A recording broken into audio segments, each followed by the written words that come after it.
Hi everyone, hope you're doing well from wherever you're watching this channel, depending on your time zone. Now, the Kenyan embassy in Kinshasa, DRC Congo, was attacked after a fallout of Goma and M23 rebels. Now, with this kind of attack of an embassy, there's a lot, because attacking Kenyan embassy is like attacking Kenyan government. Attacking Kenyan embassy is like attacking Kenyan people in that country. That is how far it has gone. And all the war that has been escalating, we've had the stories about Rwanda, administration in support of M23 and all that. And of course, as we're speaking now, more than 400,000 people have been displaced due to this war. Children cannot go to school. Hospitals cannot run freely. And of course, as the war escalates, the situation worsens. So an attack on an embassy, it means a lot. C'est vraiment catastrophique. Ambassade à Uganda tombé, ambassade à Kenya de l'autre côté.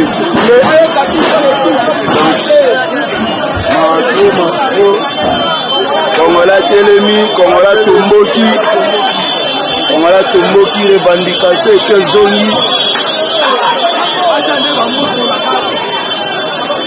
Le feu s'allume déjà.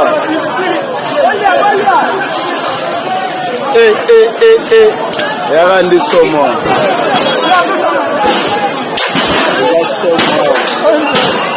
Inangungwa.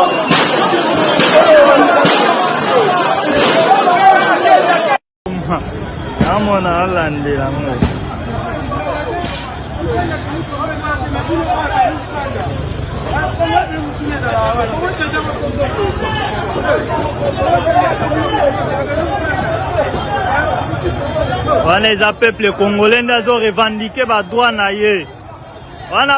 Now, this is what the PS for Foreign, Singoye, shared after that.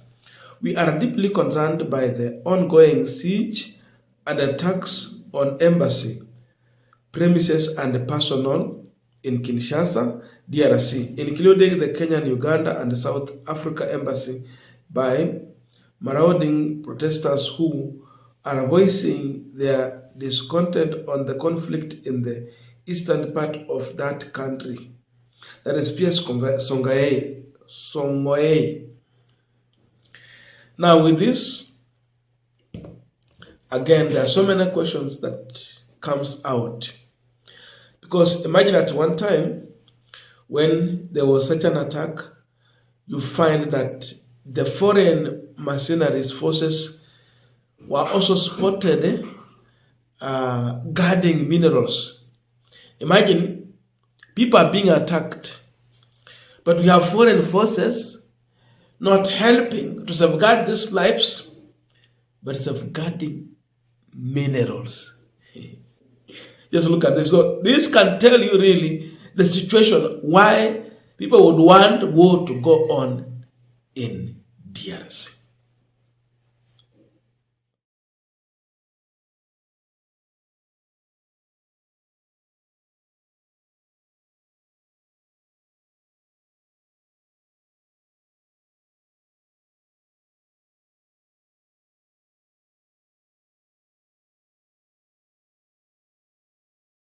Now, there are questions being raised. What about the staffs, all workers who work at the Kenyan embassy?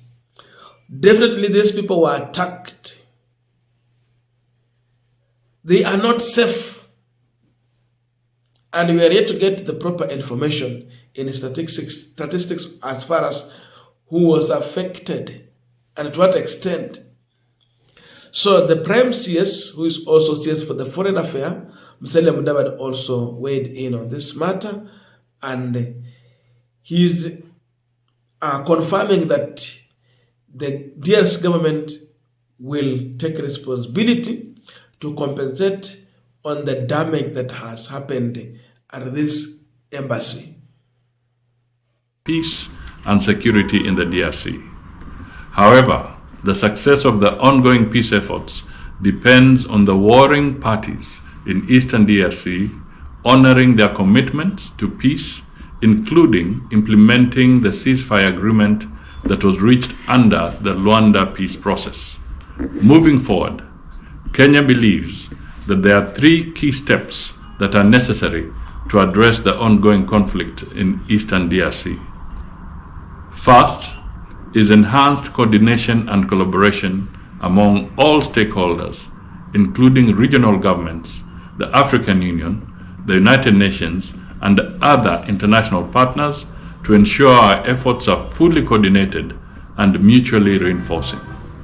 This will help to avoid fragmentation and duplication of efforts and ensure that all peace efforts are aligned towards a common objective of regional stability. Second is strengthening the ceasefire and peace commitments. It is imperative that all parties adhere to the ceasefire agreements under the Luanda peace process.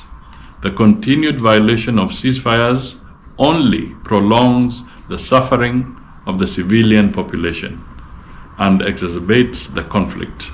A firm commitment to peace must be made by all parties. Third is the sustainable financial support for peace and humanitarian efforts.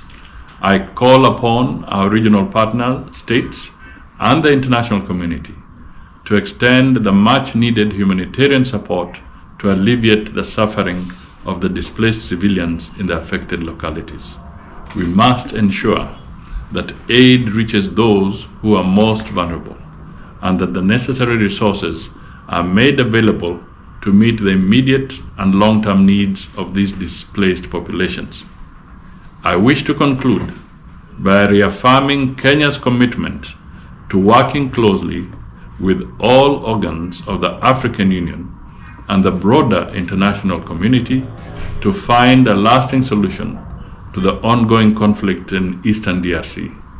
We must work with urgency, resolve, and collaboration to ensure that peace is restored to Eastern DRC. The welfare of the Congolese people depends on our collective action, and it is our shared responsibility to ensure that this conflict is brought to an end for the benefit of all those affected. The humanitarian situation in Eastern DRC has reached alarming levels.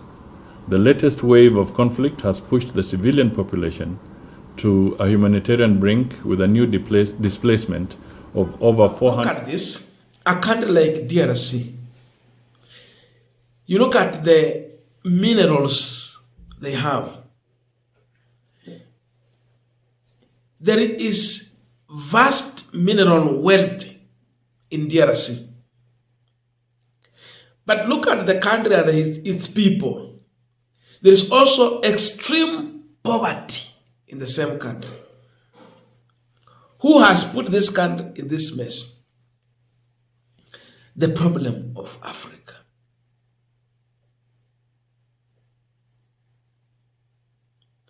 There is a big problem. The West would want to keep the country in a state of war. As you continue to fight, you will have no time to maximize the use of the resources at your disposal. And therefore, the enemy will take that advantage to run away with that which belongs to you. And hence, you remain in abject poverty. Then that is now the real situation in DRC. The kind of attack we are seeing on these embassies, have they become the puppet of the West to help them? I know there is KDF in Goma. They are helping to neutralize this war. But is that the business they are doing there?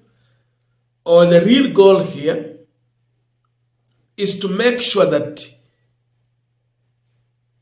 the West are achieving their intention in this country. How would you focus on protecting minerals rather than protecting people who have been exposed to a danger caused by the war?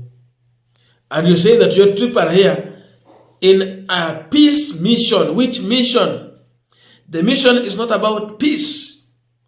It is about exploitation.